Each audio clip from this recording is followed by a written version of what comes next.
जेवण बनवत आहेत बघा. आपल्या गावातच लाडू बाबा आहेत, साईबाबा का पालखी निघणार आहे. जेवण चालू आहे. 400 माणसाचं जेवण आहे. सकाळी 200 माणसाचं जेवण होतं.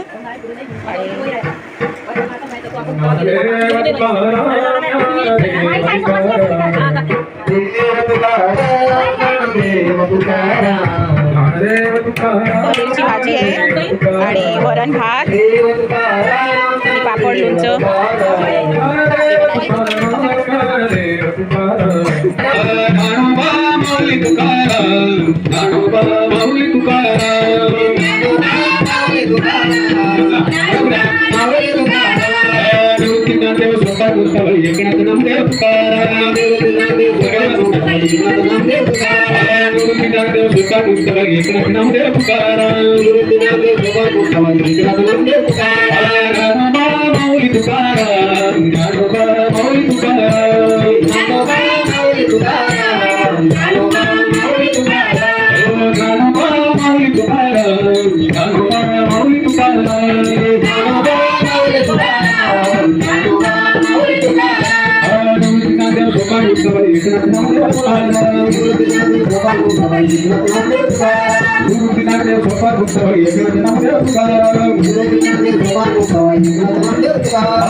ज्ञानोबा माऊली तुकाराम ज्ञानोबा माऊली तुकाराम ज्ञानोबा माऊली तुकाराम ज्ञानोबा माऊली तुकाराम ज्ञानोबा माऊली तुकाराम ज्ञानोबा माऊली तुकाराम ज्ञानोबा माऊली तुकाराम ज्ञानोबा माऊली तुकाराम ज्ञानोबा माऊली तुकाराम ज्ञानोबा माऊली तुकाराम